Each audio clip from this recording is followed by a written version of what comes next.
इसमें है क्लास 2 की हाई लेवल तकनीक, क्लेम मैनिपुलेशन।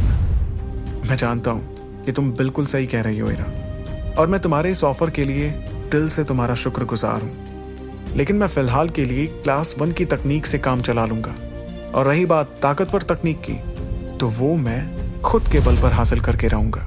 काव्या जमीन से उठने ही वाली थी कि उसे कुछ महसूस हुआ, और फिर जैसे ही उसने अपना सर उठाकर देखा तो वो नजारा देखकर चौंक गई। उसके सामने ध्रुव खड़ा हुआ था। वैसे तो ध्रुव वहां से जाने वाला था, लेकिन काव्या की रोती हुई शक्ल देखकर उसे उस पर तरस आ गया। मुझे रास्ता दो, मैं कोशिश करता हूँ। ये कहते ही काव्या ने ध्रुव के लिए जगह बनाई ताकि वो पर्दे को तोड़ने में काव्या की मदद कर सके।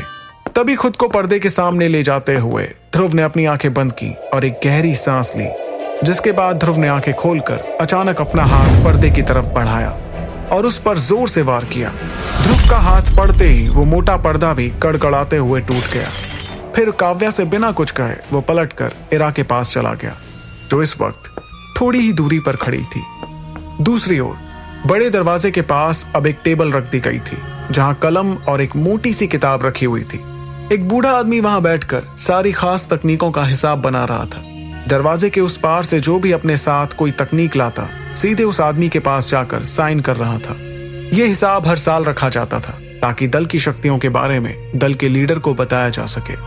चौरे दल की एक खासियत थी, इस दल के तकनीकी कागज एक खास तरह के कागज से बने थे। इस कागज पर इस तरह का जादू किया गया था कि अगर कोई बाहर का आदमी इन्हें जोर जबरदस्ती से चुराने की कोशिश करता है तो वो कागज अचानक कोरे हो जाएंगे। इसका मतलब तकनीक का राज ही रहेगा।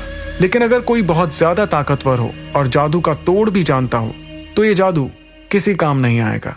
लोगों की लाइन लगभग खत्म ही होने वाली थी और अब साइन करने की बारी ध्रुव की थी। उसने आगे आकर अपनी जेब से गहरे लाल रंग का कागज निकाला और उस बूढ़े आदमी को पकड़ा दिया। तुम्हें नियम तो पता है ना? पहला नियम है कि ये कागज गलती से भी किसी और दल के हाथ में नहीं लगना चाहिए, नहीं तो कुछ बहुत बुरा हो जाएगा। दूसरा नियम है कि तुम्हें ये कागज 1 साल बाद लौटाना होगा, चाहे तुम तकनीक सीख पाओ या ना सीख पाओ। और तीसरा और सबसे जरूरी नियम, ये कागज और इस पे लिखी तकनीक हमारे दल की धरोहर है, इसे एक खरोच भी नहीं आनी चाहिए, समझे? उस बूढ़े आदमी से नियम सुनकर ध्रुव ने हामी भरते हुए अपना सिर हिलाया। जैसे ही वो दोनों बाहर आए, ध्रुव को ताजी हवा महसूस हुई और उसने रुककर एक गहरी सांस ली, जिससे उसके चेहरे पर एक मुस्कुराहट आ गई थी। तभी ध्रुव को गहरी सांस लेते हुए देख एक भारी आवाज ने उससे पूछा, क्या हो गया ध्रुव? ध्रुव ने अपनी आंखें खोलकर देखा कि अरेंद्र उसके पास ही खड़े थे। मुझे वो खास तकनीक मिल गई, ये तो बहुत अच्छी खबर है। ध्रुव, मुझे तुम पर गर्व है कि तुम इस तकनीक को हासिल कर पाए। अब जो तुम्हारे पास चौरे दल की खास तकनीक है, तो तुम भी इस दल के रखवाले बनने के लिए तैयार हो। लेकिन इसके पहले तुम्हें एकलव्य रैंक हासिल करना होगा, जो मुझे पूरा भरोसा है कि तुम बहुत जल्द ही हासिल कर लोगे। उस कागज को रखते ही ध्रुव के दिमाग में एक सवाल आया, ना जाने इस तकनीक में ऐसी क्या खास बात है। आखिर है तो ये एक क्लास 1 की तकनीक ही। क्या होता अगर मैं इरा से वो क्लास 2 की तकनीक ले लेता?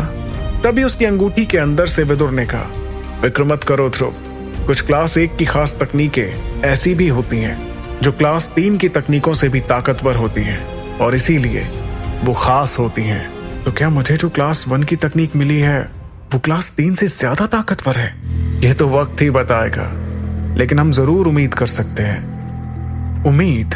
ये सुनकर ध्रुव का सारा उत्साह खत्म हो गया। तुम इतने उदास क्यों दिख रहे हो? मेरे पास इरा से भी खतरनाक तकनीकें हैं, और वैसे भी ये तकनीकें किसी काम की नहीं है अगर तुम्हारा रैंक बहुत कम हो।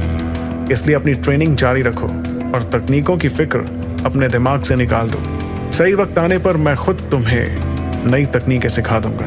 देखना, आगे जाकर तुम इरा से भी ज्यादा ताकतवर हो जाओगे।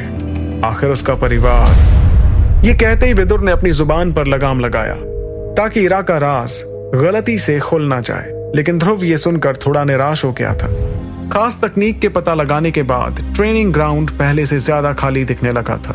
ऐसा इसलिए था क्योंकि 0 रैंक के 7 सितारों से कम वाले अब ट्रेनिंग छोड़कर दल के बाकी काम संभालने लगे थे।